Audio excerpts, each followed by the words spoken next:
मित्र कौन होता है? मित्र और सखा में फर्क है। मित्र कौन होता है? मित्र होता है मिल गए तो राम राम, मिल गए रास्ते में तो राम राम जी, राम राम, और कैसे हो? बस ठीक है, और चलते चलते भी बाय बाय, निकल गए, हो गया काम। अरे रुको, अरे रुकना कहाँ यार, टाइम हो गया। अरे कि मेरी हालत खराब है, मेरे से उठाना जा रहा, अरे किसी से और से कहे यार तू, मैं तो जरा है। ये मित्र हैं। ये कौन है? मित्र। अरे जरा फोन तो कर दियो मेरे पिताजी को, मेरे से उठाना जा रहा, कोई तो उठा ले जाएगा मुझे, और दूर से कह रहा हाँ हाँ ऑफिस पहुंच के करूंगा फोन, तब तक तुम मर यहां। बोलो जय जय श्री। काम पड़ा तो ठीक है, और काम नहीं पड़ा तो राधे राधे। और सखा कौन होता है? सखा होता है जिसको ये सब पता होता है कि मेरे सखा को किस चीज की जरूरत है, उसे क्या चीज पसंद है, किस समय वो क्या कार्य करता है, उसे किसी चीज की कमी है तो वो मुझे पूरी करनी है। जैसे माँ बच्चे की सबसे बड़ी सखा होती है। बोलो जय जय श्री। प्राप्ति षोडशे वर्षे, जब बालक 16 वर्ष का हो जाए, शास्त्र आज्ञा दे रहे हैं कि 16 वर्ष के बाद बच्चों के साथ सखा भाव हमें रखना चाहिए, क्योंकि यही उम्र होती है बच्चियों की, और यही होते है बच्चे की जब वो हमारे अंगुल चंगुल से निकल जाता है। इस उम्र में अगर आपने अपना वास्तविक असली सखा उसको दे दिया तो उसे दूसरे दोस्त बनाने की जरूरत नहीं पड़ेगी। ये ध्यान से सुन लो, अभी भी कुछ नहीं बिगड़ा। बोलो जय जय श्री।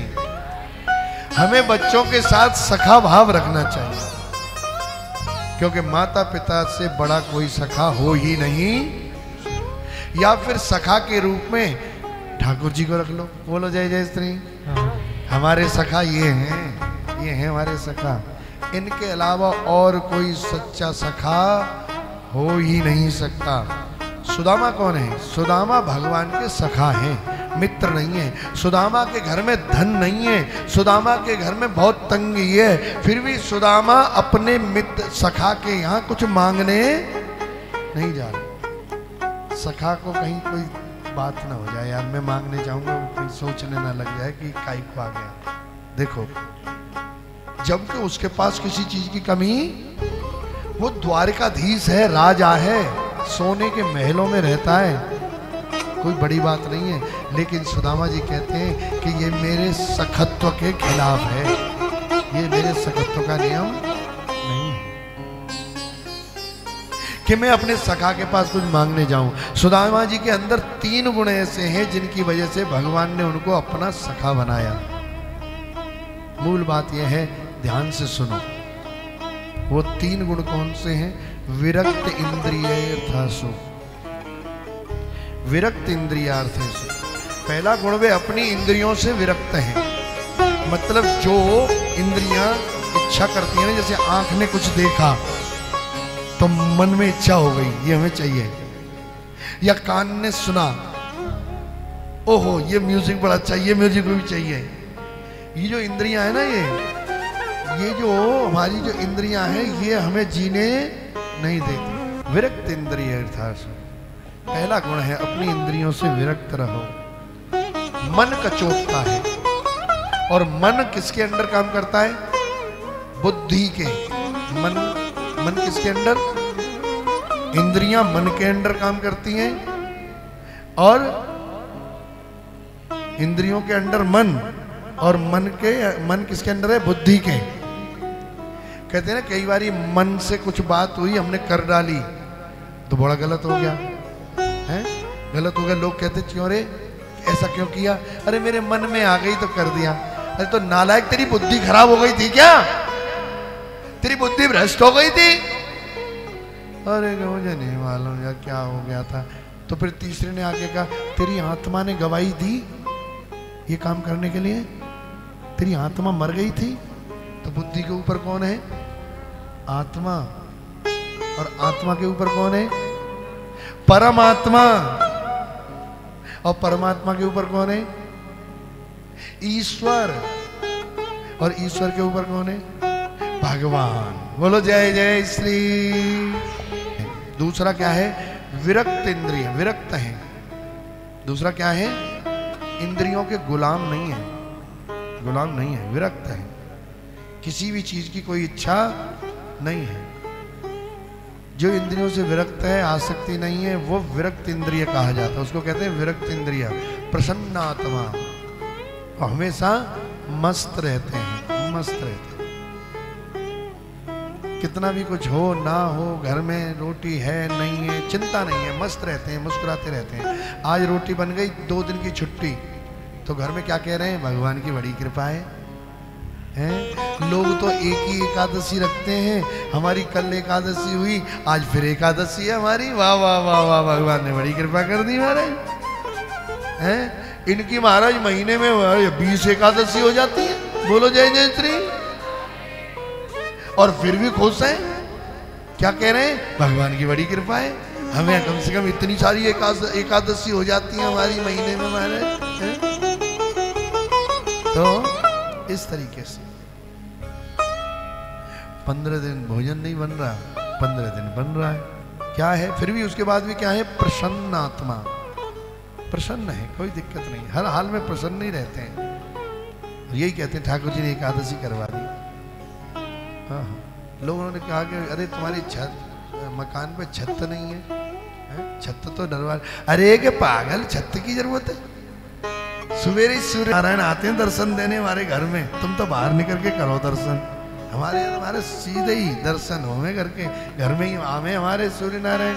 और जब वरुण देव प्रसन्न होते हैं तो हमारे घर से ही निकलते हैं हमारे सीधे, हमारे यहीं से निकलते हैं, हमें कहीं जाने की जरूरत ही नहीं। देखो प्रसन्न आत्मा, कोई चिंता ही नहीं है।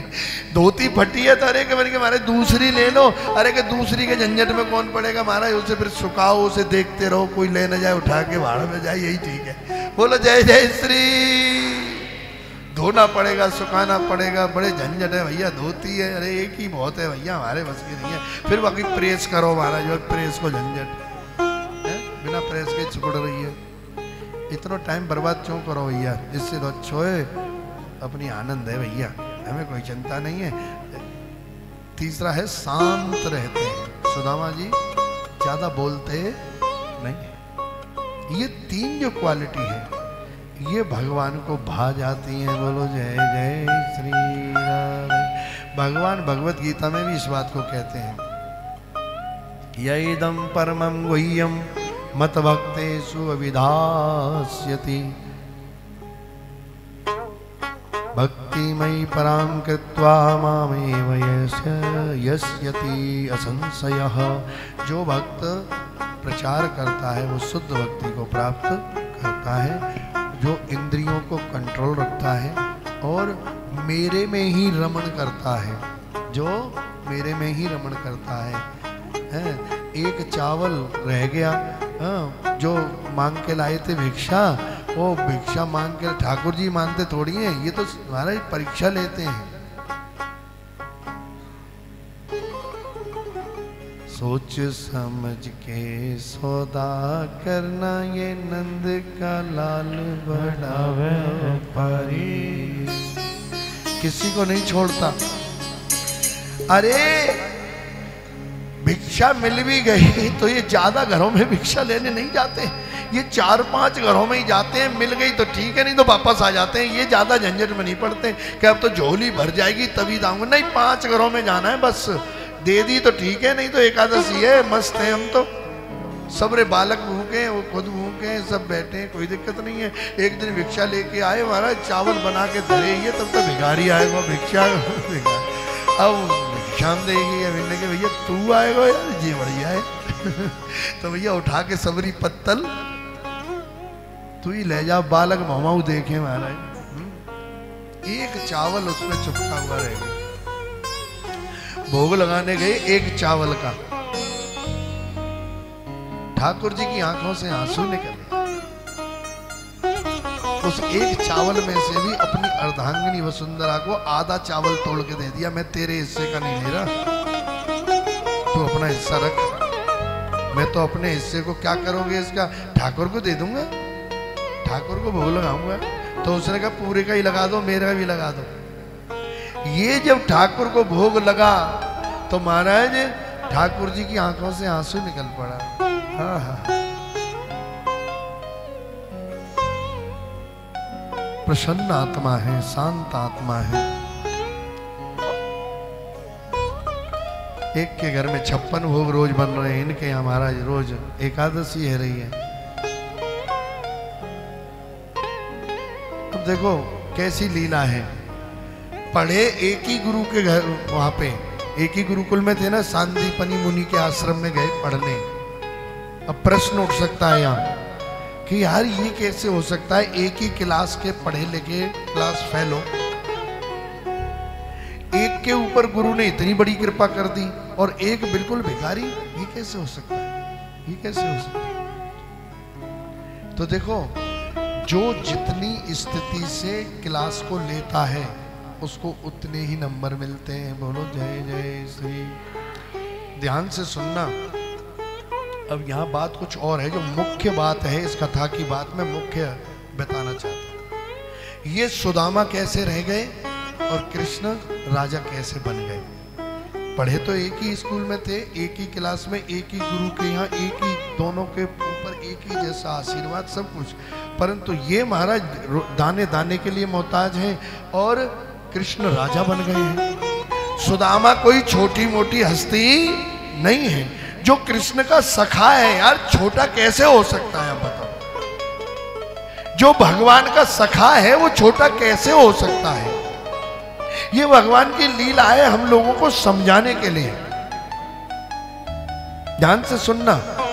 जब कृष्ण और सुदामा गुरुकुल में पढ़ते थे तब एक दिन गुरुकुल में भृगु ऋषि आए। कौन आए? आश्रम में भृगु ऋषि आए। कौन आए?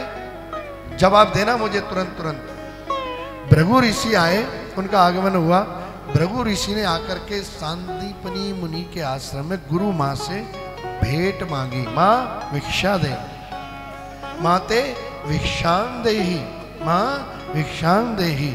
गुरु मां ने मन में विचार किया कि इनको तो कहीं भी कुछ मिल जाएगा, ये जहां जाएंगे इन्हें प्राप्त हो जाएगा, क्योंकि इन्हें तो लोग जानते हैं। परंतु अभी मेरे आश्रम में मेरे कृष्ण और सुदामा के लिए ही 2 पोटली बची हैं, बाकी तो सब मैंने गुरुकुल में बच्चों को बांट दिए हैं। ये 2 पोटली बची हैं, तो अगर मैंने इनको इसमें से एक भी दे दी तो मेरा एक बच्चा भूखा रह जाएगा, मेरा एक बच्चा भूखा रह जाएगा। माँ की आत्मा है, माँ है, चाहे कि गुरु माँ है।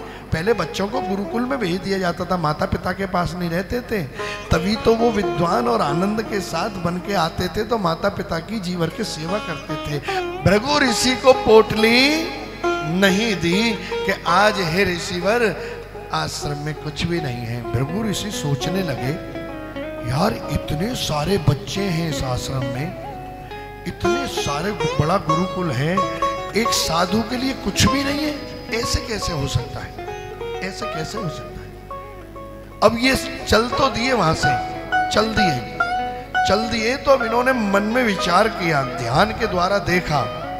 ऋषि हैं, तपस्वी हैं, त्रिकालदर्शी हैं। ध्यान से देखा तो 2 पोटली इनकी नजर आ रही कि चने की 2 पोटली रखी है, मैया ने दी नहीं मुझे, ये ठीक नहीं किया। मैया मुझे जानती है मैं कौन हूं, उसके बावजूद भी मुझे मना कर दिया, ये ठीक नहीं है। अरे 2 रखी थी, 1 दे देती मुझे, 1 दे देती। और वहीं खड़े होके महाराज अंजलि में पानी का, जल का आह्वान किया और वहीं श्राप दे दिया कि जो इन पोटलियों को खाएगा वो जीवन भर लक्ष्मी से हीन हो जाएगा। बोलो जय जय श्री। जो इन पोटलियों को खाएगा वो जीवन भर दरिद्र रहेगा, दरिद्र रहेगा, दरिद्र रहेगा। ये बात जब वो बोल रहे थे तो सुदामा जी झाड़ियों के पीछे संध्या वंदन कर रहे थे। वो वहां संध्या वंदन कर रहे थे, उन्होंने सुन लिया कि कि 2 पोटली के लिए कह रहे हैं कि मैया के पास जो 2 पोटली है उन्हें जो खाएगा वो दरिद्री हो जाएगा, निर्धन हो जाएगा। आहा, अब सुदामा जी क्या सोचने लगे हैं ये सुनो।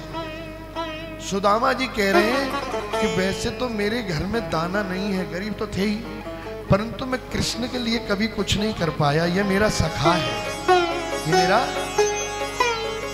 मेरा फर्ज बनता है कुछ न कुछ करना। सारे दोस्त जितने भी सखा हैं सब कृष्ण को कुछ न कुछ देते हैं, मैं आज तक नहीं दे पाया, आज मुझे मौका मिला है। आहा हा हा, दोनों के दोनों लकड़ी के लिए जाते थे संध्या वेला। गुरु माता ने तुरंत दोनों पोटलियां दे दी, जाओ लकड़ी लेके आओ। सुदामा ने झट से दोनों पोटली पकड़ ली। महाराज बोलो जय जय श्री। जंगल की तरफ चले गए। माता ने, गुरु माता ने कह दिया भूख लगे तो खा लेना। आहा हा हा, अब कृष्ण को तो कुछ नहीं पता। सुदामा कहते हैं आज सखा का भाव मुझे दिखाना होगा, मैं मेरे सखा को दरिद्री नहीं देख सकता। बोलो जय जय श्री। मैं अपने सखा को दरिद्री नहीं देख सकता, इसलिए दोनों की दोनों पोटली महाराज लेके चल दिए। आगे चले तो बारिश आने लगी, बारिश आने लगी तो दौड़ने लगे। कन्हैया कहते हैं अरे कि भैया रुक यार, धीरे चलेगा भीग जाएंगे। पेड़ के नीचे रुकते हैं, पेड़ के नीचे पहुंचे तो सुदामा जी ऊपर चढ़ गए। अब बारिश हो रही थी, कृष्ण नीचे बैठे थे। कहने लगे सुदामा भी बारिश हो रही है, ऐसा करते हैं गुरु माता ने जो प्रसाद दिया है तू भी पा और मुझे भी दे। तेरे पास तेरा, मेरा मुझे दे दे। क्या हाँ दे रहा हूँ दे रहा हूँ दे रहा हूँ। और ऊपर चढ़ते जा रहे हैं। कृष्ण कह रहे हैं ऊपर क्यों चढ़ रहा है यार, दे ना। बोलो जय जय श्री। और ऊपर चढ़ के एक तने के ऊपर बैठ के हमारा खाना शुरू कर दिया। लगातार खाते जा रहे हैं। कृष्ण चिल्ला रहे हैं अरे पागल, मेरे बांट के तो मुझे दे, मेरे को भी तो भूख लगी है। और महाराज फटाफट फटाफट खा रहे। कृष्ण ने सोचा ये तो बड़ी जल्दी कर रहा है खाने को। कृष्ण चढ़ने लगे, चढ़ते चढ़ते भी वो दोनों पोटली, ओहो, दोनों पोटली खा गए। भगवान बड़े नाराज हुए, भाई तेरे जैसा दुश्मन यार हमें नहीं मिला यार, तू बड़ा दुष्ट आदमी है। अपना पेट भरने के लिए तूने है मेरे को भूखा मार दिया, शर्म नहीं आती? 50 बातें सुननी महाराज। अब ये आंखों में आंसू ला रहे हैं। कहते कृष्ण मैंने तेरे भले के लिए किया है। मेरा भलो? भूखों मर रहे हूं मैं, मेरा भलो? कृष्ण तेरे भले के लिए किया है, तेरे भले के लिए किया है। मैं कुछ नहीं दे पाया तुझे आज तक, इसलिए मैंने किया है। अरे कन्हैया मैं तुझे कैसे बताऊं कि ये दोनों पोटली मैंने क्यों खा ली। मैंने दोनों पोटली खा ली कि तू जीवन भर खुश रहे। अरे तू जीवन की बात कर रहा है, अभी भूख लगी है, तू मेरे चने खा गया। बार बार सुदामा जी यही कह रहे हैं और ठाकुर जी बार बार सुदामा को कोस रहे हैं। ये लीला तो वहीं समाप्त हो गई। लेकिन उसके बाद जब द्वारकाधीश सोने की नगरी के राजा बने, उस समय सुदामा जी को पता चला कि द्वारका नगरी सोने की निर्माण हुई है और उसके राजा मेरे परम प्रिय सखा श्री कृष्ण हैं। आहा, इतना सुनते ही दोनों भुजा उठा करके नृत्य करने लगे। किसी ने पूछा हे सुदामा जी आप नृत्य क्यों कर रहे हो, आपके घर में एक दाना नहीं है खाने का, तुम्हें बड़ा आनंद आ रहा है। तो कहने लगे आज मेरा सखा राजा बन गया है। बोलो जय जय श्री राधे। एक तोहफा मैंने उसको प्रदान किया है, वो द्वारिका की नगरी लक्ष्मीपति आज कन्हैया बन गया है। ये सुदामा जी कह रहे हैं ये मेरा सखा है। आज कन्हैया जो द्वारकाधीश हैं, सोने की नगरी के मालिक हैं, तो सुदामा की कृपा से हैं। बोलो जय जय श्री राधे। सुदामा जी चाहे भगवान से जाकर एक बार कह दें कि कन्हैया नेक हम पर कृपा कर दे, हमारा घर बनवा दे, हमारे लिए भोजन की व्यवस्था कर दे, कि भगवान के लिए कोई बड़ी बात है? नहीं। लेकिन सुदामा जी कभी द्वारका नहीं जाते। इतना बड़ा एहसान करने के बाद भी कभी अपने एहसान को गिनवाने नहीं गए, नहीं गए, बताने भी नहीं गए कि तू आज राजा बनाए तो मेरी वजह से बनाए, नहीं गए। और साक्ष्य था, साक्ष्य होने के बावजूद भी नहीं गए। सदा सर्वदा हमें यह विचार कर लेना चाहिए कि हम जो करें सोच समझ के करें। सुदामा जी फटी हुई धोती सोच रहे मैंने क्या जाना है उसके पास, मैं क्यों जाऊं ये बताने के मैंने तेरे ऊपर एहसान किया है। फटी हुई धोती है, पतला बदन है, बिल्कुल हड्डियां ही हड्डियां, मांस तो है ही नहीं। सोच रहे मैं वहां जाऊंगा तो वो सोचेगा गरीब आदमी है, क्या क्यों आ गया मेरे यहाँ, कुछ मांगने के लिए आया होगा। इसलिए सुदामा जी कभी कृष्ण के पास नहीं जाते थे। लेकिन आज उनकी पत्नी सुशीला ने सौगंध दे दी, क्योंकि माँ माँ होती है। बच्चे तड़प तड़प के उनकी श्वासें गले में आ रही थी, भूखे थे, माँ से नहीं देखा गया। सौगंध दे दी, बोली तुम्हें कन्हैया के पास अवश्य जाना पड़ेगा। सुदामा जी ने मन ही मन कहने लगे, बोले देवी सैवं भार्यया विप्रो बहु सह प्रार्थितो मृदु अहम ही परमो लाभ उत्तम श्लोक दर्शनम। देवी तुम बहुत हट कर रही हो, इसलिए मैं जा रहा हूं। तुम सौगंध खिला रही हो इसलिए मैं जा रहा हूं, नहीं तो रोज कन्हैया मेरे हृदय में तो मेरे को दर्शन हो ही जाते हैं, मैं क्यों जाऊं उसके पास। देखो कॉन्फिडेंस देखो, वो कहते मैं क्यों जाऊं दर्शन करने के लिए, वो कहीं दर्शन का जाओ, कहते वो तो मेरे हृदय में रोज ही आके बैठ जाता है, मैं क्यों जाऊं। पर तुम सौगंध दे रही हो, मुझे जाने की जरूरत नहीं है, कह रही हो तो मैं जरूर जाऊंगा। सुदामा जी जाने लगे। पत्नी कहती है खाली हाथ मत जाओ, मित्र के घर, बेटी के घर, वैद्य के घर, गुरु के घर कभी खाली हाथ नहीं जाना चाहिए, कभी नहीं जाना चाहिए। सखा के पास जा रहे हो, कुछ उनको लेकर के जाओ। 4 घरों से चावल मांग के लाई और 4 घरों के चावल एक उसमें बांध के दे दिए। किस लिए दिए 4 घरों के? कि कृष्ण जब इन्हें देखेंगे तो समझ जाएंगे कि ये इसके घर के नहीं। 4 तरह के चावल। और वही हुआ,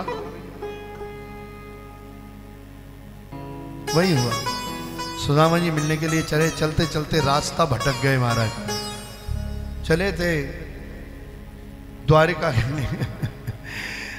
रास्ता भटक गए, इतने सोचते सोचते जा रहे हैं, रास्ता भटक गए।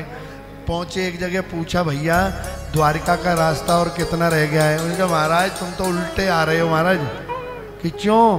कि तुम सीधे पहले सुदामा की नगरी जाओ और उसके बाद में 100 किलोमीटर उधर के, अब कितने आगे के 100 किलोमीटर इधर आ गए हो तुम। अरे कि महाराज अब हो गया, हमारे बस की नहीं है। बोलो जय जय श्री। वहीं नदी थी, नदी किनारे पेड़ था, पेड़ के किनारे बैठ गए और हमारे बैठते ही लेट गए कि वो थक गए थे। थकने के बाद उन्होंने कहा कृष्ण अगर तुझे जरूरत है तो भैया मेरे पास आ जा, मैं तेरे पास नहीं जा सकता, मेरे बस की बात नहीं है। और हाथ का तकिया बनाया और लेट गए। अरे कन्हैया तेरी नगरी बहुत दूर है, मेरे बस की बात। हे श्याम सुंदर अब मेरे बस की बात नहीं रही, मेरे से नहीं चला जा रहा। और बाह का तकिया बना के बाजू लगा के सर के नीचे, पेड़ के नीचे नदी के किनारे सो गए। जैसे ही लेटे आंख लग गई। आंख लग गई तो थोड़ी देर में आवाज आने लगी, बोले द्वारकाधीश भगवान की जय। जय जय जय श्री कृष्ण, जय श्री कृष्ण, हरे कृष्ण कृष्ण कृष्ण हरे हरे, हरे राम राम राम हरे हरे। श्री द्वारकाधीश की जय हो, श्री द्वारकाधीश की जय हो। ऐसी आवाजें आने लगी, आहा ऐसी ध्वनि सुनाई देने लगी। सुदामा जी के नेत्र खुल गए। देखते हैं कि सोने के महाराज बड़े बड़े महल आंखें खोलती नजर आए उन्हें। वो महाराज हम कहाँ आ गए, हम तो नदी किनारे सोए थे महाराज, नदी किनारे थे, यहाँ कहाँ आ गए। पूछा भैया हम कहाँ हैं? अरे कि तुम तुम कहाँ हो? द्वारका में हो। और कहाँ है? अरे वाह वाह वाह वाह वाह, अरे कन्हैया कमाल कर दिया, अरे वाह वाह वाह वाह, हम तो आ नहीं सके पर तुमने हमें बुला ही लिया। हमने तो पहले ही कह दिया था वसुंधरा से कि हम नहीं जा पाएंगे, परंतु वो मानी नहीं। हो सकता है कि उसी की चिट्ठी आई होगी। बोलो जय जय श्री। अरे भैया ये द्वारकापुरी है। जैसे ही सुना द्वारकापुरी है तो द्वारका नगरी है, तो अब सुदामा जी क्या कह रहे हैं, बड़ी प्रसन्नता को कोई ठिकाना ही नहीं है। बोले अरे अरे वाह वाह वाह वाह वाह, यही नगरी है हमारे सखा की, यही नगरी है हमारे सखा की जो हमारे साथ गुरुकुल में पढ़े थे। अरे वो जो नंद को लाला है, यशोदा को लाला, देवकी नंदन, अरे कृष्ण उन्हीं की नगरी है क्या ये द्वारका?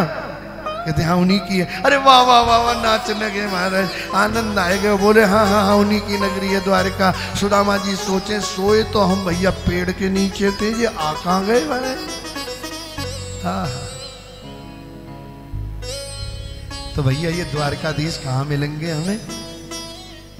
अरे क्या वो सामने देख रहे हो ना, सबसे ऊंचा महल जो दिख रहे हो, वही में विराजे, वही में विराजे। हाँ हाँ सुदामा जी चल दिए, द्वारकाधीश विराजे हैं, आनंद विभोर नृत्य करते हुए जा रहे हैं। द्वार पर पहुंचे, द्वार पे महाराज विप्र, ठाकुर जी ने पहले ही कह रखा है कोई भी ब्राह्मण आए उसका आदर होना चाहिए। ठाकुर गौ ब्राह्मण और संतों का आदर करते हैं। हाँ हाँ विप्र को देखा तो द्वारपालों ने प्रणाम किया, प्रणाम किया। द्वारपालों ने सुदामा जी को प्रणाम किया। बोले भैया द्वारकाधीश अंदर विराजे हैं? कहते हैं अंदर विराजे हैं। बोले हाँ जी अंदर ही विराजे हैं। कहते हैं भैया हम उनके बचपन के मित्र हैं, साथ में उनके गुरुकुल में पढ़े हैं, उनके साथ ही पढ़े हैं गुरुकुल में। हमारी फटी धोती देख करके और हमारा पतला बदन देख करके ये मत सोचना कि हम हमारा कोई भिखारी हैं, हम भीख भीख मांगने नहीं आए हैं। तुम ये मत समझ लेना हम गरीब हैं, कुछ मांगने आ गए, मांगने कुछ नहीं आए। हम तो द्वारकाधीश के सखा हैं, उनसे मिलने आए हैं, उनका दर्शन करने आए हैं। आप कृपा करके उनका दर्शन करा दो और हमें कुछ नहीं चाहिए। बोलो जय जय श्री। हमने सुना है वो राज आए, वो हो सकता है व्यस्त हो, कहीं व्यस्त हो, तो फिर तुम उन्हें मत कहना हमें तो झरोके से ही दर्शन करा दो, हम चले जाएंगे। अरे वाह भाई वाह, बोलो जय जय श्री। ये है सुदामा।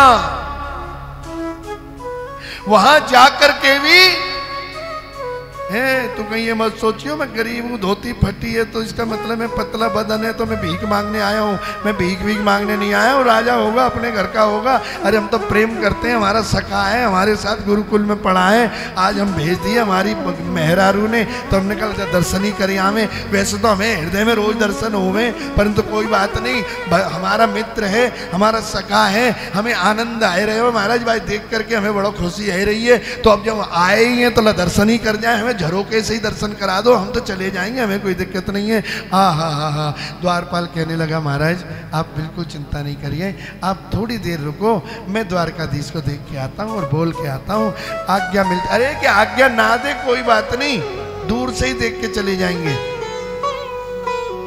महाराज आप विराजो, हम जरा पूछ के आते हैं।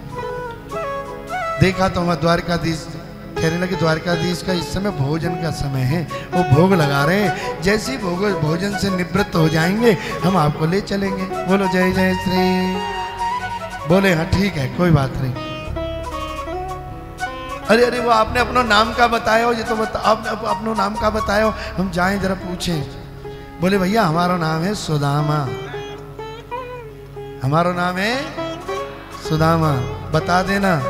द्वारपाल भीतर गए, ठाकुर जी भोजन प्रसाद पा रहे थे। द्वारपालों ने जाकर के कहा, बोले महाराज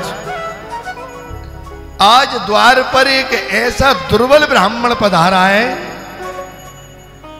आपके दर्शन करने के लिए इच्छा से आया है, परंतु आप भोजन कर लगा रहे थे इसलिए हमने उन्हें वहीं रोक दिया द्वार पर। फटे हुए कपड़े पहने, हे द्वारकाधीश हमने ऐसा ब्राह्मण अपने राज्य में नहीं देखा, वो यहाँ का नहीं है, कोई परदेसी है, वो यहाँ का एकदम पतला, एकदम हड्डी नजर आ रही है, उसका बदन है, आपको अपने बचपन का मित्र बताता है। हाँ गुरुकुल में आपके साथ पढ़ा है, ब्राह्मण है, विप्रदेव हैं, और चेहरा अगर देखो तो ऐसा लगता है जैसे त्रिकाल संध्या करते हैं, वेदज्ञ हैं। भले ही शरीर एक हड्डी दिख रहा है, परंतु उनके मस्तिष्क पर एक तेज है, एक तेज है उनके मस्तिष्क पर। उनके आपके वो जो है आपको अपना सखा बता रहे हैं बचपन का। उन्होंने अपना नाम बताया है सुदामा। आहा, जैसे ही सुदामा नाम सुना तो ठाकुर जी कौर तोड़ रहे थे, टुकड़ा तोड़ के मुंह में डाल रहे थे। जैसे ही सुना सुदामा आए हैं, ठाकुर जी तुरंत बोले, कौन आया है? सुदामा आए। शीस पगान जगा तन में, प्रभु जाने को आहि बसो कहीं ग्रामा। धोती फटी सी लटी दुपटी, अरुपाह उपाहन की नहीं सामा। द्वार खड़ो दुज दुर्बल देख, रयो चकिसो वसुधा अविरामा। पूछत दीन दयाल को धाम, बतावत आपनो नाम सुदामा। पूछत दीन दयाल को नाम, बतावत आपनो नाम सुदामा। शीश पगान जगा तन पे, प्रभु आन को आहि बसो कहीं ग्रामा। धोती फटी सी लटी दुपटी, अरुपा उपाहन की नहीं सामा। द्वार खड़ो तुझे दुर्बल देखी, रही हो चकी सो वसुधा अविरामा। पूछत दीन दयाल को धाम, बतावत आपनो नाम सुदामा। अरे पागलों, कृष्णा हरे। अरे पागलों, मेरा सुदामा आया है, मेरा सखा आया है, मेरा सर्वस्व सुदामा आया।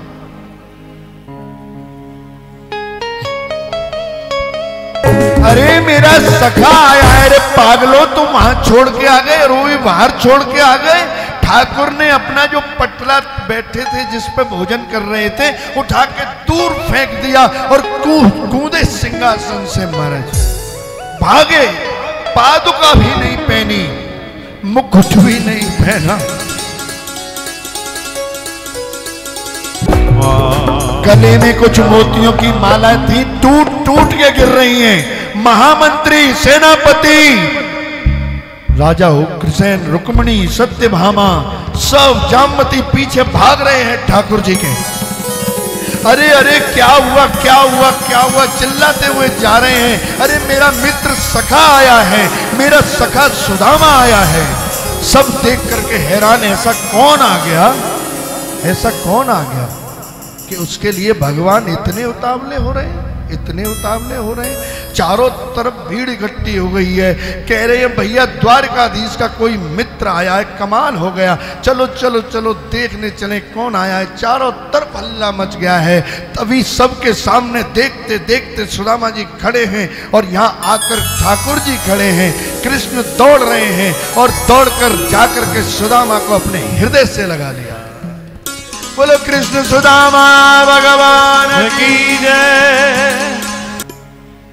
चारों तरफ खड़े लोगों के नेत्रों में आंसू झलक रहे हैं, आंसू झलक रहे हैं। अश्रुपात हो रहा है, अश्रुपात हो रहा है। चारों तरफ लोग देख रहे हैं। अरे कमाल हो गया। बड़े बड़े राजा आते थे सोने के सिंहासनों पे, महाराज रथों में आते थे। 3-3 दिन 4-4 दिन ठाकुर जी के दर्शन के लिए तड़पते रहते थे, दर्शन नहीं होता था। ये कौन सा महाराजा आया जिसके लिए ठाकुर भोजन छोड़ के दौड़ पड़ा। आहा,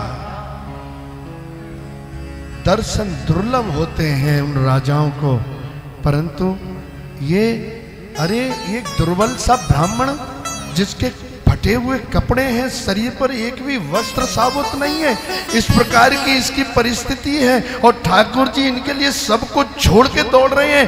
बार बार कृष्ण उनके मुख मंडल को देख रहे हैं, फिर हृदय से लगाते हैं, फिर देखते हैं, फिर हृदय से लगाते हैं। कितने सौभाग्यशाली हैं सुदामा जी।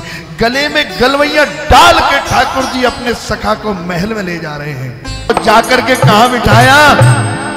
अपने उस सिंहासन पर जिस सिंहासन की झलक देखने के लिए अच्छे अच्छे राजे महाराजे महाराज महीनों खड़े रहते थे, उस पे जाके बिठा दिया। सुदामा जी बोले, लाला ये आसन मेरे लायक ना है, मेरे लायक ना है। अरे यहाँ पे तो तू ही बैठ, मेरे लिए उचित ना है ये।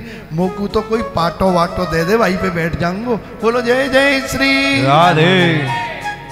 यहाँ पे तो तू ही बैठ लाला। ठाकुर जी बोले, तुम्हारे लिए सबसे बढ़िया आसन यही है।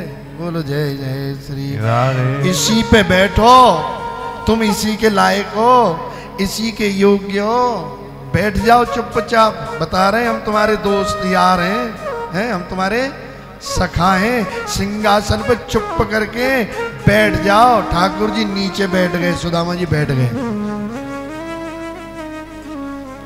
ये वही कृष्ण है, ये वही कृष्ण है। बड़े ध्यान से सुनो। जो साधु संतों का अपमान करने वाले कंस को राजगद्दी से उठा करके नीचे पटक देते हैं। बोलो जय जय श्री राधे। कंस क्या करता था? साधु संतों भक्तों का निरादर करता था। भगवान की किसी भी बात को सुनने को राजी नहीं था। वो भक्तों का, भगवान की कथाओं का, भगवान की कोई बात सुनने के लिए वो राजी नहीं था, निरादर करता था। ऐसे राजा को भी ठाकुर जी ने सिंहासन से उठा के नीचे पटक दिया, मतलब जान से ही मार दिया, खत्म कर दिया उसको। ठाकुर जी उन राजाओं को जो गौ ब्राह्मण भक्त और भक्तों के द्वारा कहे गए वाक्यों को सुनने को तैयार नहीं है, ऐसे राजा को कंस कृष्ण के बारे में कुछ भी सुनना नहीं चाहता था। उसे पता था कि मेरे जितने असुर जा रहे हैं सब निमट रहे हैं, परंतु फिर भी वो ये कहता मैं उसे मार डालूंगा, छोड़ूंगा नहीं। काश उसकी बुद्धि में आ जाता कि यार सब मर रहे हैं, इतने तगड़े तगड़े मेरे राक्षस सारे मर रहे हैं, कहीं मैं भी ना मर जाऊं, जाके चलो शरणागत हो जाता हूं। परंतु वो राक्षस है, वो शरणागत नहीं होगा। ऐसे ही जो द्वेषी लोग होते हैं उन्हें कितना भी समझा लो बर्बाद हो जाएंगे, खत्म हो जाएंगे, मट्टी खराब हो जाएगी, पर सुधरेंगे नहीं। वो मौका देख के तुम्हारी बेइज्जती जरूर कर देंगे। बोलो जय जय श्री। ठाकुर जी सुदामा को उठा करके राजगद्दी पर बैठा देते हैं। ये है कृष्ण। भगवान ने तुरंत रुक्मिणी को इशारा किया, जल्दी व्यवस्था करो चरण प्रक्षालन की। भगवान के चरण धोने की इच्छा हो गई है। सोने का पात्र आया, सोने के पात्र में सुदामा जी के चरण रखे हुए हैं। सुदामा जी बोले, लाला ये सब तू क्या कर रहा भैया, मैं याके लायक नहीं हूं, तू ये सोने के पात्र में मेरे चरणों को रख रहा है, मुझे बड़ी शर्म आई रही है, ये तू क्या कर रहा है, ये सब कछु मत करे भैया, तेरा तू मेरा सखा है, तू ये करका रहे हो, ये मत करे, हमारे पांव धोवेगो ये हमें अच्छा नहीं लगेगा, ये हमें अच्छा नहीं लगेगा। ठाकुर जी बोले चुपचाप बैठे रहो, अभी तो हम तुमसे प्रेम से कह रहे हैं, नहीं तो हमें जबरदस्ती करना हुआ आवे महाराज। बोलो जय जय श्री राधे। चुप बैठे रहो, हमारे सखा हो तुम, हमारे सखा हो, चुप बैठे रहो, हम जो चाहें सो करेंगे। तुम्हारी पात्रता क्या है, तुम कौन हो, क्या हो, हम तुम्हें अच्छी तरह जानते हैं। बोलो जय जय श्री राधे। हमसे अच्छा कोई नहीं जानता, और हम समाज को बताना चाहते हैं कि तुम्हारी स्थिति क्या है। ठाकुर जी यहाँ सुदामा की स्थिति बताना चाहते हैं, इसे बड़े ध्यान से सुनो। जो राक्षस प्रवृत्ति के लोग हैं, कृष्ण सुदामा को किस तरीके से यूज कर रहे हैं, उनके मुंह पे अगर हिम्मत है तो थप्पड़ जरूर मारना और इस कथा को सुनाना। बोलो जय जय श्री। सुदामा जी को सिंहासन पर बैठा करके सोने की थाली में उनके चरणों पर पधार करके ठाकुर जी ने स्वर्ण कलश में भरे हुए जल को दूर रख दिया। बोलो जय जय श्री। और फिर देख सुदामा की दीन दशा, करुणा करके करुणा निधि रोए। देख सुदामा की दीन दशा, करुणा करके करुणा निधि रोए। पानी परात को हाथ छुओ नहीं, नैनन के जल सो पग धोए। पानी पराग को हाथ छुओ नहीं, नैनन के जल बिंदु। देख सुदामा की आहा आहा, देख सुदामा की दीन दशा, करुणा करके करुणा निधि रोए। पानी परात को हाथ छुओ नहीं, नैनन के जल पग। ठाकुर जी ने सुदामा जी के चरणों में अपने हाथ से पानी के कलश को, सोने के कलश को एक तरफ रख दिया और नैनों से जल बरस रहा है। मेरा सखा, इसकी ये हालत मेरे ऊपर धिक्कार है। मेरा सखा, मेरे गुरुकुल का साथी, आज इसकी ये दशा मेरे होते हुए ये दशा। दुर्दशा देख करके करुणा दीदी हृदय करुणा से भर गया और नेत्रों से वह करुणा झलक पड़ी, अश्रुपात होने लगा। द्वारकाधीश के अपने आंसुओं से, आंसू बिंदुओं से सुदामा के चरणों को धो डाला। बोलो जय जय श्री। और उस परात को भर दिया आंसुओं से ठाकुर जी ने, और उस परात के जल को रुक्मिणी को प्रदान कर दिया और कहा जाकर के पूरी द्वारका में छिड़कवा दो। बोलो जय जय श्री। इस जल का छिड़काव कर दो, हमारी द्वारका पवित्र हो जाए, हमारी द्वारका पवित्र हो जाए। भगवान भक्तों को कितना श्रेय दे रहे हैं देखो, और हमारे अंदर भक्तों के प्रति आग लगी हुई है। ये कब मरेंगे?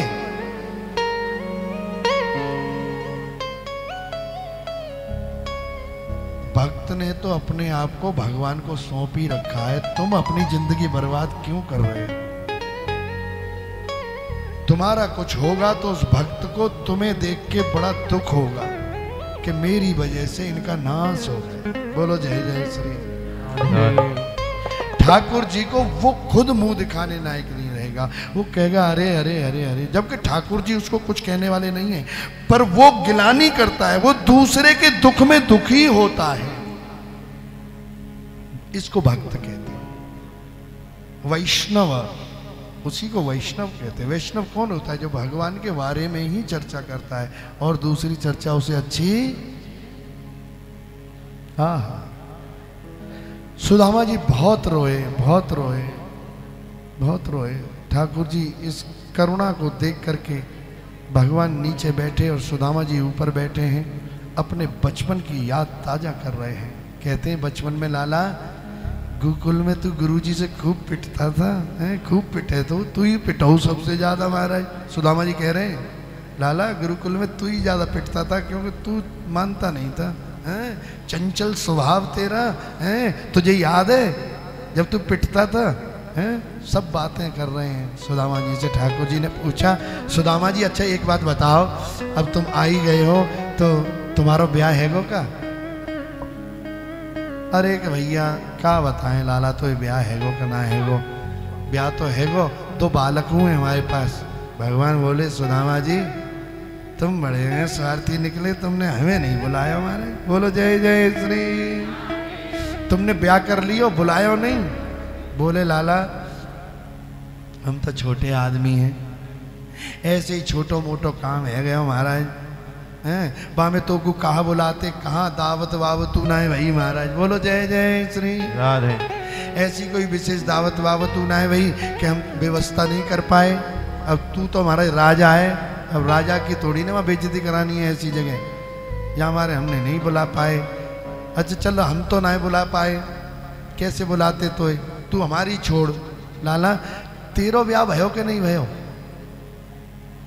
तेरो ब्याह भयो के नहीं भयो? ठाकुर जी बोले अरे यार हम सब सबरी बातें कर लो, ब्याह के बारे में कछु मत बोलो। कि क्यों तेरो ब्याह नहीं भयो का है? तू अभी तो कुआरो ही बैठो है। अरे तू तो राजा है। ठाकुर बोले ब्याह तो है गो हमारो।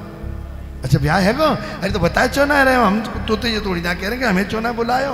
अरे हम तो तेरे ब्याह में आए हुए के लायक ही नहीं थे, तू नहीं बुलायो अच्छो कियो। नहीं तो सारे लोग देखते जी कौन आएगा महाराज, फटी धोती और लुपटी महाराज है, तो ये तो अच्छो भयो। पर तब जब आई गए तो ला भाभी के दर्शन ही कराए थे। बोलो जय जय श्री। अरे भगवान बोले भाभी के दर्शन करने आपको यहाँ करने? तो बोले अब ऐसा है आए हो तो भाभी के दर्शन ही कर रहे हो तो ठीक है करो। अच्छा तो बोले क्या करें? तो कमर कस के बैठ जाओ। बोलो जय जय श्री। अरे भैया कमर की क्या बात है, भाभी के दर्शन करने कराए दे। क्या तो अरे ये तो मिलवाते हैं तुम्हें, चिंता क्यों करे, कमर कस के बैठो। ठाकुर जी ने इशारा किया हाँ भाई दर्शन दो। बोलो जय जय श्री। महाराज लंबी कतार लग गई 16,108। बोलो जय जय श्री। हाँ भाई अब एक एक करके आओ। अब सुदामा जी सोचे भैया, अब सबसे पहले आई रुक्मिणी, प्रणाम किया। प्रणाम देवी चिर सौभाग्यवती भव। मैं रुक्मिणी चिर सौभाग्यवती भव। मैं मित्रविंदा चिर सौभाग्यवती भव। मैं लक्ष्मणा चिर सौभाग्यवती भव। मैं जामवती चिर सौभाग्यवती भव। मैं महाराज सत्यभामा। ओ भैया धनाधन धनाधन को हाथ महाराज थक गए, कमर थक गई हो है गए, टेढ़े मेढ़े है गए। भैया और कितनी है? क्यों भैया हमने तो भाभी की कही, तेन तो जिलो खड़ो कर दियो यहाँ पूरा है। तूने जिलो खड़ो कर दियो को है जे। अरे के सब अपनी है। अरे भैया हद दे गई भाई है, सब अपनी है। मतलब हमने एक ब्याह करो तो तू हमें बुलानो दे रहे हो है, और तेने इतने ब्याह कर डाले, तेने एक में नहीं बुलायो। ठाकुर कह रहे हैं अरे तुम तो हमारे सखाओ, हम झूठ नहीं बोलेंगे तुमसे। अरे जहां में निरे ब्याह तो ऐसे हैं जिन ब्याह में हम ही नहीं गए बार है। जहां में निरे ब्याह तो ऐसे है जिन ब्याह में हम ही नहीं गए, बहू हमारी है। बोलो जय जय श्री। बड़े बड़े महाराज, राजा महाराजा मंत्री सब खड़े हैं। इन सब के सामने महाराज ये लेके आए थे पोटली चावल की, अब इसे छुपाते फिर रहे। ठाकुर जी की नजर है, कहा छुपाए रहे हो? भाभी ने कहा वे जो है हम जान है, भाभी जी हमारी बड़ी संस्कारी हैं। तुम दोस्त के यहाँ सखा के यहाँ जा रहे हो, कछु तो जरूर लाए होगे हैं जी। अरे कछु ना है, कछु ना है। और बगल में दब रही है, पसीना की बदबू है गई हवा में। बोलो जय जय श्री। राधे। अरे छुपाओ मत, निकारो निकारो निकारो, छुपाओ मत। आकर खींच ले महाराज, दोस्त हैं जी, सखा हैं। टेढ़ो मेढ़ो करके महाराज निकाल ली नहीं है, तुम्हारी जे आदत गई नहीं है। पेड़ पे भी तुम हमारी पुटरिया खा गए हैं, हद हो गई है। देखो ठाकुर जी ऐसे कह रहे हैं, परंतु वो ये नहीं कह रहे हैं कि मेरी वजह से तू राजा बनो भयो है। बोलो जय जय श्री। राधे। ठाकुर जी उड़ाना दे रहे हैं कि तू मेरी पोटली को खा गया था उस समय, आज भी तेरी वही आदत है। मेरी भाभी ने मुझे कुछ भेजा है और तू वो छुपाए रहे हो। निकाल निकाल निकाल। छीन के महाराज जैसे ही पोटली खोली, आहा ठाकुर जी की आंखों में आंसू आ गए। ठाकुर जी रोने लगे, समझ गए एक भी चावल सुदामा के यहाँ का नहीं है, एक भी चावल इसके घर का नहीं है। 4 प्रकार के चावल। मेरी भाभी बड़ी समझदार है, इशारे में ही समझा दिया है। आहा एक मुट्ठी खा गए, दूसरी खा गए, जैसे ही तीसरी महाराज सारा वैभव दे दिया पहली मुट्ठी में, दूसरी मुट्ठी में दोनों लोगों का राज्य दे दिया, तीसरी मुट्ठी में लक्ष्मी को भी सुदामा के लिए दे रहे थे। लक्ष्मी जी कहती हैं तुम्हें छोड़ के नहीं जाऊंगी, तुम मुझे मत अलग करना अपने से, छीन ली पोटली तुम ही खा जाओगे, कछु हमें वो लेने दो। महाराज बोलो जय जय श्री राधे। कमाल हो गया, सुंदर खातिरदारी करी गई, सुंदर व्यवस्था हुई, बहुत सुंदर महाराज इनको प्रसाद की व्यवस्था कराई गई, भोजन पानी हो रहा है। तो सुदामा माँ जी सोच रहे हैं कि यार ये राज आए और हम जो है आए हैं तो ये 2-4-10 दिन तो महाराज जान ही ना देगो, ऐसे हमारे ऐसा करो अभी तक कहवे लग जाओ जाते है ना। आदमी सोचे ही है कि भाई इसके ऊपर क्या फर्क पड़ेगा, हमारे तो बच्चे भूखे मर रहे हैं, हमें जाना चाहिए, है कि नहीं।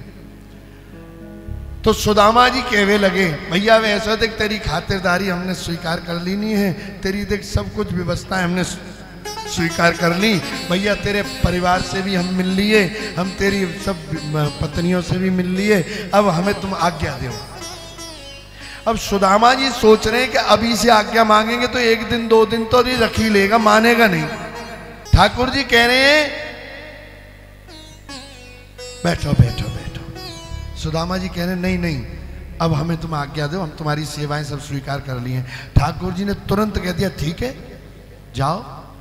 और ये भैया अब ये तो सोच रहे थे कि 2-4 दिन तो रोक ही लेगो, ठाकुर जी ने कह दिया ठीक है जाओ, खातिरदारी हो गई जाओ। अब जो धोती फटी सी लट्टी दुपट्टी में आए थे उसी धोती फटी लट्टी दुपट्टी में ये वापस ठाकुर जी ने कर दिया। अब जब जा रहे हैं तो महाराज कोई भी संग नहीं है इनके।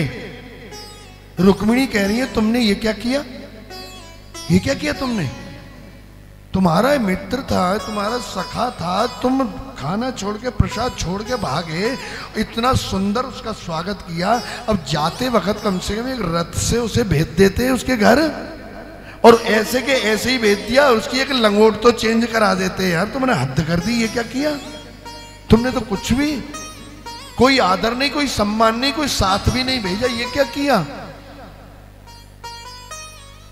सुदामा जी भी सोचते जा रहे हैं यार हद हो गई, ये कैसा आदमी निकला है जी, कैसा आदमी है जी, काय का राजा है यार, है बड़ी उम्मीद से वसुंधरा ने भेजा था है जी, पत्नी ने कि वहां से कुछ वही तो देला नहीं दिया हमारे, और हम तो मांगेंगे नहीं, हम काय को मांगेंगे, हमें जरूरत ही नहीं है, हम तो आनंद में हैं, हम क्यों मांगे। जैसे आए थे वैसे ही निकले। अब इस बात को समझना क्यों निकले। ठाकुर जी बहुत आगे तक की सोचते हैं, हम लोग कभी अपने आगे तक की नहीं सोचते। ठाकुर जी ने क्या सोचा, कितने यहाँ राजे महाराजे भिखारी बन के आए, हमने ट्रकों ट्रकों माल उन्हें दिया, ये मेरा सखा है, अगर मैंने इसको यहीं कुछ दे दिया तो लोग कहेंगे भिखारी आते हैं साले, ये भी भिखारी है, लेके गया जा रहा है। नहीं, सखा का सखत्व निभा रहे हैं, जैसे का तैसा भेज दिया। लोगों ने देखा भाई हद हो गई यार, कैसा आदमी निकला यार, कुछ भी लेके नहीं जा रहा, जैसा आया था वैसा ही जा रहा है। अरे धन्य है यार ऐसा दोस्त, ऐसा सखा धन्य है। सारी द्वारिका में हल्ला मच गया, भाई ऐसा सखा हमने नहीं देखा, जैसा आया था वैसा ही वापस। ठाकुर जी ने वो मान प्रदान किया, सुदामा को भेज दिया। रुक्मिणी परेशान कृष्ण से कहने लगी, ठाकुर तुमने ये क्या किया, ये तुमने अच्छा नहीं किया, ये तुमने अच्छा नहीं किया। अरे एक आधा दिन रोक लेते, क्या दिक्कत थी, इतने सालों बाद कोई व्यक्ति आपको मिला है तो कम से कम एक आधा दिन तो रोक लेते। अरे कि नहीं नहीं रुक्मिणी तुम्हें नहीं पता। क्यों, अरे कि तुम्हें नहीं पता, सुदामा की जो पत्नी है, जब से सुदामा घर से निकला है वो व्रत पे बैठी है। बोलो जय जय श्री। समझना बात को, पहले पति घर से निकलता था तो पत्नियां व्रत रख लेती थी, काई के लिए कि वो जैसा गया है वैसा वापस आ जाए, कहीं ऐसा ना हो वहीं रह जाए महाराज। बोलो जय जय श्री। इसके लिए व्रत रखती थी पहले पत्नियां। ठाकुर को पता है वो पतिव्रता पत्नी है, वो कुछ खाएगी नहीं जब तक कि ये पहुंच नहीं जाएंगे, और मैंने 2 दिन इनको यहाँ रोक लिया तो वो 2 दिन भूखी ही रहेगी। हमें ऐसा नहीं करना है। इसलिए रुक्मिणी मैंने उसे तुरंत भेज दिया। आहा, रुक्मिणी मैया रोने लगी। ठाकुर तुम इतना सोचते हो, तुम इतना सोचते हो, राजा होने के बाद इतना सोचते हो, इतना वैभव, वैभव में तो आदमी की बुद्धि मारी जाती है। थोड़ी सी धन संपत्ति, थोड़ी सी कुछ आ जाए तो उसकी बुद्धि खराब हो जाती है। और तुम तो राजा हो, राजा होके इतना सोच रहे हो। धन्य है आप वाकई भगवान हैं, आप ईश्वर हैं। अब ये जा रहे हैं तो रास्ते में यही सोच रहे हैं, अरे यार गए भी थे वहां तो क्या कहूंगा मैं जाके। रुक्मिणी जी कह रही हैं, अरे इतनी दूर से आया था तुम्हारा सखा, कम से कम एक रथ भेज देते तो जल्दी पहुंच जाता। उसकी पत्नी अगर भूखी थी तो जल्दी। अरे कि तू चिंता मत कर, अब ऐसा कुछ नहीं है, अब तो यहाँ से निकल आया वहीं पहुंचेगा सीधा। बोलो जय जय श्री राधे। क्योंकि ठाकुर जी ने अपनी लीला कर दी थी। वो सुदामा नगरी जो छोटी सी थी ना, वो कई किलोमीटर लंबी चौड़ी हो चुकी थी। कहते हैं अब तो ये बहुत जल्दी पहुंच जाएगा वहां। अच्छा, अब ये पहुंचे सुदामा जी अपनी नगरी में। तो सुदामा ने देखा बहुत बड़े बड़े मंदिर बने हैं, बहुत बड़े बड़े महाराज, बड़े तगड़े तगड़े महल बने हैं। हा।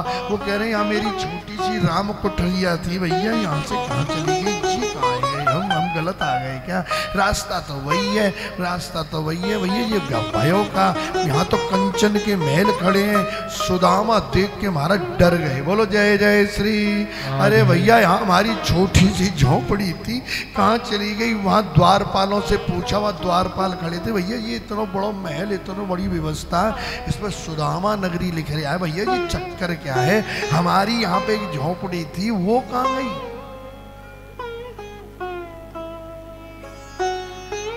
बोले ये तो सुदामा नगरी है, झोंपड़ी मोपड़ी की तो हमें पता नहीं। अब द्वारपाल तो सब नए हैं, उन्हें क्या मालूम है? उन्हें तो अभी ड्यूटी मिली है महाराज, नई महल पे नौकरी लगी है अभी, उन्हें क्या मालूम?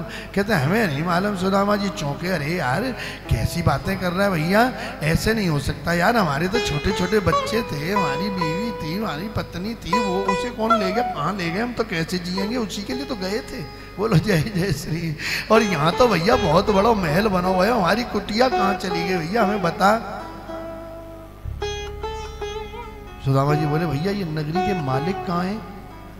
अरे कि वो तो हमारे वहां गए हैं द्वारिका। देखिए भैया द्वारिका गए, कहाँ नाम है उनको? सुदामा। भैया सुदामा तो हमारा ही नाम है। अरे भैया कोई दूसरो है सके, दूसरो है सके, सुदामा की जरूरी थोड़ी नहीं, एक ही नाम है, एक ही नाम है, कोई दूसरो है सके। अरे भैया हमारी यहाँ झोंपड़ी थी, पता नहीं है। सुदामा बोले भैया एक बात बता, फिर कैसे पता लगेगी कि हमारी यहाँ एक झोंपड़ी थी? अच्छा तू बता वो कहाँ गए? वहाँ गए हैं द्वारिका।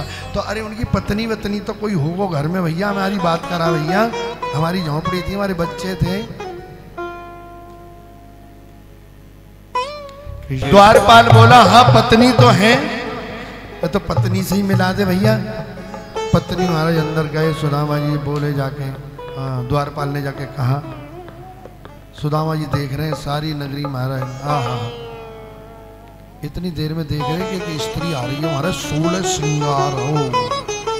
सुदामा जी 16 श्रृंगार किए हुए आ रही हैं। सुशीला जिसने कभी साड़ी भी नहीं पहनी थी ढंग से, एक ही साड़ी में जीवन बिताने वाली, आज नख से लेके चोटी तक सोने में लदी हुई है। बोलो जय जय श्री। अब एक आदमी कैसे पहचाने को भैया भाई? आज सुशीला पूरे श्रृंगार में है तो आय करके कहती है स्वामी। सुदामा कह रहे दूर रहे, दूर रहे, दूर रहे, तू कौन है भैया? अरे कि स्वामी तुम मुझे नहीं पहचाने। अरे कि नहीं नहीं नहीं, मैं सुदामा नाम मेरा है, परंतु तू मेरी पत्नी नहीं है, तू मेरी पत्नी नहीं है। हमारी तो सिंपल सी पत्नी थी, सीधी सादी रहती थी, तू हमारी नहीं है। तू तो महाराज सोने से लदी हुई है, और क्या तूने घाघरा महाराज पहना हुआ है करोड़ों रुपए का, ये नहीं चलेगा, तू हमारी नहीं है, हमारी तो सिंपल सी थी, सुदामा जी वापस जाने लगे, वापस मुड़ गए, उनकी गलत है, ये हमारी है ही नहीं। इतनी देर में ही पीछे से आवाज आई, सुदामा जी। पीछे मुड़ के देखा तो पत्नी के साथ गले में गलवैया डाल के द्वारकाधीश खड़े हैं। बोलो जय जय श्री राधे।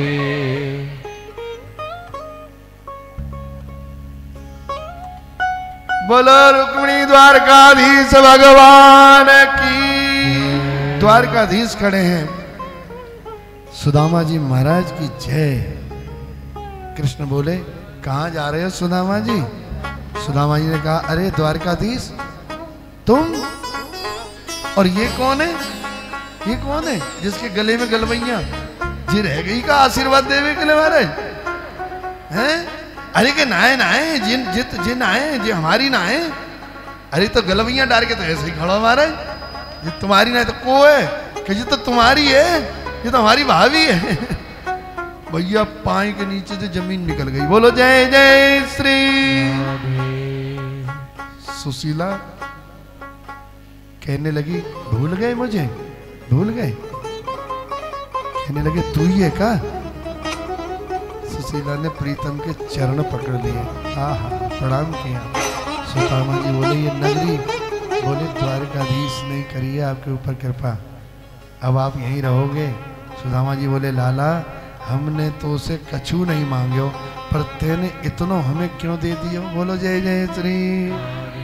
ठाकुर जी बोले, हमसे जो मांगता है, ध्यान से सुनना, ठाकुर जी बोले हमसे जो मांगता है हम उसे, जैसे कुछ मांगता है ना, कुछ हमसे कुछ मांगता है तो हम उसे तुच्छ देते हैं। कुछ मांगता है तो तुच्छ ही देते, तुच्छ। जो मांगता है कुछ तो हम देते हैं तुच्छ। तुच्छ मतलब समझ रहे हो? थोड़ा सा ही देते हैं। आहा। और अगर जो कुछ भी नहीं मांगता उसे हम अपने आप को भी सौंप देते हैं। बोलो जय जय श्री।